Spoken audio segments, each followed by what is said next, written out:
Welcome to the Banyan Edge Podcast. Here's your host, Charles Sizemore. Welcome. If this is your first time on the Banyan Edge Podcast, it's good to have you. If you are a repeat guest, you probably know we like to follow big trends before they become mainstream. We like to get in front of those. We like to be the first to see these themes, the first to invest in them, the first to profit from them. And so today, we're going to take some of these themes we've been covering for the last 6 months to a year now, and we're going to show how they're actually kind of reshaping the landscape of America, kind of small town by small town here. And to help me unpack all of that, I brought on our resident macro expert, Mr. Ian King. Charles, good to see you. How's it going? Going well, going well.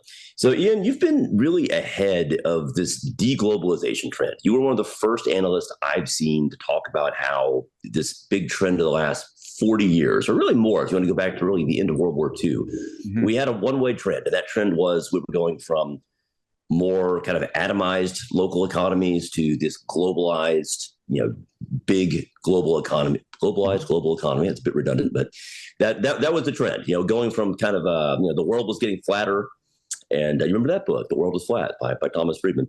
That was the trend of the last 40 years, and it was starting to break down kind of before the pandemic, and then the pandemic happened, and then that was kind of the straw that broke the camel's back, and we've been in this phase of de-globalization ever since, and that has interesting implications.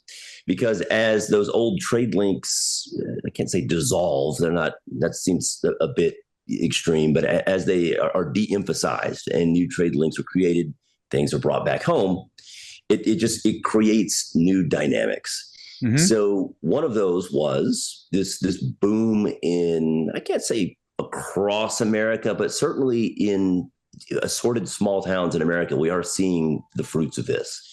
And I know you're going to have a lot to say about that. So with that said, run away. Oh, thanks for having me on. I'm really excited about this, Charles. And it's interesting you brought up the end of World War II because, between the Ford and the Marshall Plan, the U.S. became the manufacturing engine of the world way back in the 1950s. And then obviously with Bretton Woods, our dollar became basically, we had dollar hegemony from then until now. We became the global reserve. There was a bit of a change in the early 1980s as the U.S. started allowing and cutting these trade deals, which would allow manufacturing to happen in other places overseas. And this was also strengthened throughout the 90s, where you had NAFTA, the North American Free Trade Agreement, which gave Mexico a lot more manufacturing capacity. Throughout the big dynamic, though, is really like what has happened in China in the last 40 years. Okay, so since 1980, China, which once was a very rural place with a low economy, with most people living below the poverty line, started to become the manufacturing engine of the world. And the United States companies and European companies offshored production, allowed things to be built in China. And this happened because, number one, labor wages were cheap, right? And it's always been cheap to hire Chinese workers. And number two, you had a Chinese government that incentivized manufacturing at the expense of savers. And what I mean by that is that the government, the central bank, keeps the rate that they pay savers low in order to borrow money cheaply to build more factories and manufacture things. And, it's basically a state-directed, state-sponsored form of the economy. And there's been a change in the last couple of years. Number one, we started basically imposing tariffs on a lot of Chinese goods during the Trump administration. And so that made it more expensive for manufacturers in the United States to bring goods in from China. Number two, you've had the average Chinese workers' wages has gone up about tenfold in the last 20 years. So instead of paying somebody, under $1 per hour, you're paying them an equivalent wage that's closer to what you would pay somebody in the United States. And thirdly, and this is probably most importantly, we saw during COVID, when supply chains shut down, that this became a huge problem for the global economy and that we needed to have more domestic manufacturing in the United States. Okay. And I always think back about the story of the auto manufacturers in the United States that couldn't get chips for their cars. So they were buying washing machines in order to rip the actual semiconductors out, to finish the manufacturing of their cars here in the United You States. can't really believe that's real. Like that just seems so like out there, but that happened. Right. It seems completely preposterous. But, and because of that, it led to this supply shock, which made inflation go up to 9% at one point. And that had a lot to do with why inflation was so high, is because the supply chains were completely shut down around the world because of, China was in complete lockdown for basically 3 years. You think we had it bad here in the US? Like in China, it was like they were locking people in their apartments. In some cases, they were welding people in their apartments so that they couldn't get out during COVID. And so, it was a big wake up call.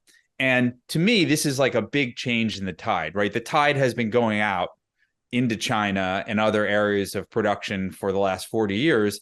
Now it's like the tide went slack during COVID, and now it's starting to come back.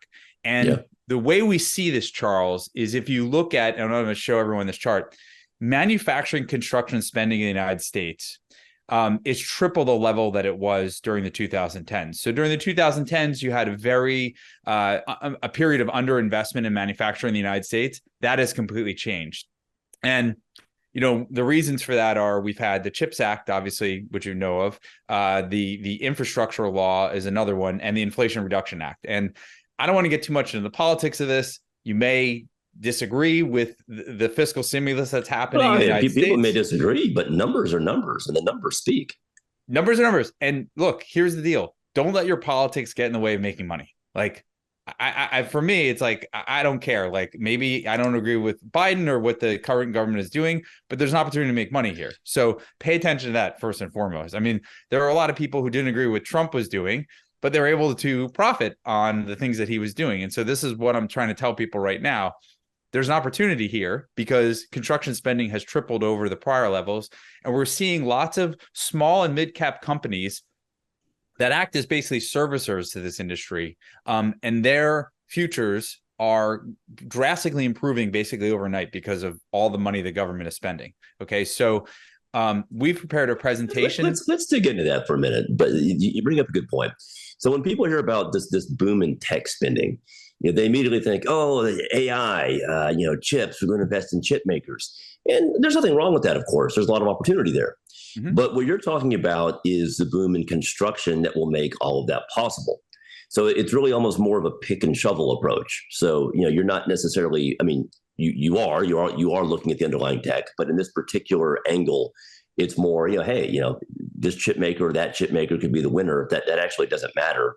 We're investing in the construction theme that's going to make it all possible. Absolutely. And I've always found that the pick and shovel approach is an easier way, right? I mean, you just think back what pick and shovel means. It means basically, in the mid 19th century, you had gold speculators that were moving to California, right? The 49ers, not the football team, but the actual 49ers, the football team was named after. Right. And you were better off being somebody who sold them pick and shovels because there was a boom in pick and shovels rather than somebody who, risked their fortunes trying to find a gold nugget in the mountains, which may or may not have happened. Right. And so, this is why I believe Levi Strauss amassed his fortune because he was selling picks and shovels and different types of clothing. The biggest winner of the gold boom, the California gold rush, was Levi Strauss. I mean, to this day.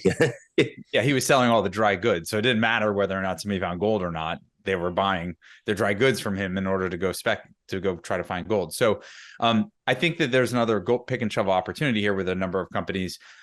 I would also note that one thing that we're seeing in like the economy is that we all know that mortgage rates are 7.5%, and the United States new home sales are slowing down, and the economy, which we thought would have slowed a long time ago.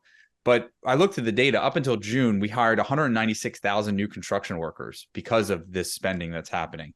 And I think that that is basically one area that's strong enough in the economy to kind of mitigate the other softness. And one of the reasons why, the economy has not gone into recession lately because of all this fiscal stimulus that's going into the construction sector. And this is not like a one-off 1-year thing. It's going to keep continuing this decade. I'm sure you've seen, the $20 billion plant that Intel is building. How long does it take to build a plant like that? It's not like you throw it up in 6 months. Like that's something that is a decade-long project. Right. It takes years. And then there are other impacts of that, right? So, you think about towns in the middle of nowhere in the country, which one we're going to highlight on our presentation tomorrow at 1:00, Tuesday, 1:00, where, homes were selling for like $100,000. And now all of a sudden, like people are getting $1 million for their house because they're building this factory basically in the middle of nowhere in the United States. And it's not just happening in this town, it's happening in different towns all across the country. And there are small and medium cap companies that are kind of under the radar that have traded for a very low valuation for decades. And then all of a sudden they're seeing the multiples on the valuation increase because of the forecast for what's happening. And that's what I want to highlight for viewers tomorrow. Yeah. So we're going to put a link to that. The presentation is tomorrow. You said it's at 1:00? 1 p.m. Eastern time. Yeah, 1 p.m. Eastern. We'll put a link there. This is good stuff because this is really the culmination of a trend that you've been. When did you first? You wrote a piece that's still one of my favorite pieces that anyone at Banyan Hill has published in a long time about firing China. And I want to say you wrote that. That was close to a year ago when you wrote that. I think it was last fall. Yeah, it was. I mean, I remember when you published that, I remember thinking at the time, we're going to come back to this again and again. And well, lo and behold, we have. We've come back to that theme again and again because it's a powerful one. And this is a trend. Again, this isn't something that gets thrown up in 6 months, 6 weeks, whatever, to unwind, or not necessarily unwind, but just reorient the economy after 40 years of going one direction. That doesn't happen. Rome wasn't built in a day. Right. You don't reorder the global economy in a day like that. I mean, this is something that will last probably multiple decades at this point. And think about the other implications. So we're going from a logistics system that's mostly shipping based, right? It was moving goods from across the Pacific. Well, if that's happening closer to home now, that's going to be more of a land-based distribution network. It's going to be more like trucks, possibly driverless trucks, which creates a whole nother, that's a whole nother way to play this trend. So there's all these kind of pick and shovel approaches here, any or all of which are going to be with us for a while. There's a really long runway. Right. And let's also note how manufacturing has changed in the last 40 years. I mean, we didn't have automation as much. I mean, you had some robots that were making things 40 years ago, but you think of those old factories, you got like the let's say they're making like, soup, you have like the cans coming down and it's filling it, whatnot. But we're talking about like higher end products that can be made with robotics now. And I think that it comes at a really interesting time because you see how AI is changing the equation for things. And I read recently how Google is like programming their robots with like their own AI. And you can make the case where you could have these factories that could produce the same amount of goods for a lot cheaper, right? Because instead of hiring so many people, you have to hire more robots. And we've had this discussion on some of our webinars about the idea of the creative destruction of capitalism, which Joseph Sumpeter came up with about almost 80 years ago now. And this idea that robots will replace jobs, but in the long run, because we are improving our productivity, we will be a more prosperous area, more prosperous world, more prosperous country because of it. But there is going to be sort of a change here where it's like the jobs that we took for granted are suddenly replaced and we need to retrain people. But at the end of the day, the investors who invest in these disruptive trends are the ones who always make out at the expense of workers, right? So the best historical example is the Industrial Revolution. The Industrial Revolution blew up the world economy as it was known at the time. Jobs that had existed for centuries, if not millennia, disappeared. They were replaced by automation. They were replaced by the industrial process. Well, did everyone get poor and starve to death, or did we regress to caveman times? No. I mean, there was an adjustment, and it was really rough during that adjustment. But we came out on the other side wealthier. And and of course, some of the great fortunes that you still see today were amassed during that industrial revolution. These family names you would still recognize they got their wealth in. So we're going through a similar process today where, yeah, it is going to be disruptive. If you're, I don't know, a truck driver and all of a sudden you're competing with an AI bot to drive the same truck, that's going to be very, very disruptive. Over the long term, it means more production. It means we will all be wealthier.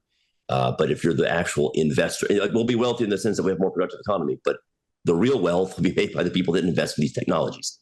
Mm-hmm. And let's not forget how disruptive it's going to be for motorists, like driving down your local highway and looking over and there's nobody driving the truck. Right? It's a little disruptive in my mind, but one thing I'll say about myself as like an anti-Luddite. I mean, I'm not afraid of tech. I like to think I embrace tech. Mm-hmm. If I see the truck with no driver, I probably will have a freak out moment. Well, one thing I'll say about the self-driving trucks is that it's actually an easier problem to solve than it is driving and navigating through like a suburban area, right? So going from point A to point B on a superhighway is a lot easier for machine learning and artificial intelligence and self-driving cars than it is to go from driving through your local neighborhood. And if you have like a level 2 autonomous system, this because if you're on the highway and you press the button, you can sit back for hours and the car can drive itself. But try doing that in like a neighborhood where you've got stop signs and streetlights and little kids running in the middle of the street. So I see self-driving trucks being the day that a self-driving truck can navigate Lima, Peru traffic will be the day that I don't know what that'll be a breakthrough day in technology. Yeah, I mean, that's why the U.S. is probably going to surpass the rest of the world in manufacturing, because we also will have, we've got the largest end market here in the U.S. We have the largest consumer base, and we figure out the distribution angle where shipping goods around the country cheaper than it is now with electric self-driving vehicles. It just changes the equation on the whole global supply chain. So this is a really exciting development.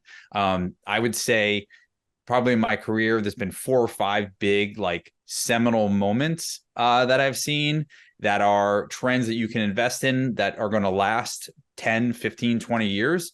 This is one of them. I think we're just at the start of a manufacturing supercycle here in the United States. So I really want everybody to check out this presentation tomorrow, Tuesday at 1:00. And again, just check out the sign-up sheet that we will put in the email.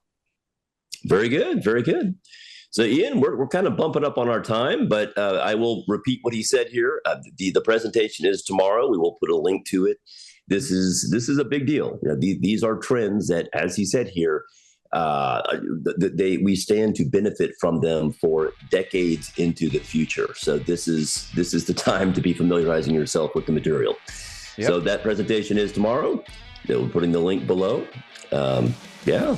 Otherwise, I hope to see you there, Ian. I'm excited about it. Me too. All right. Thanks, Charles. Thanks for having me on.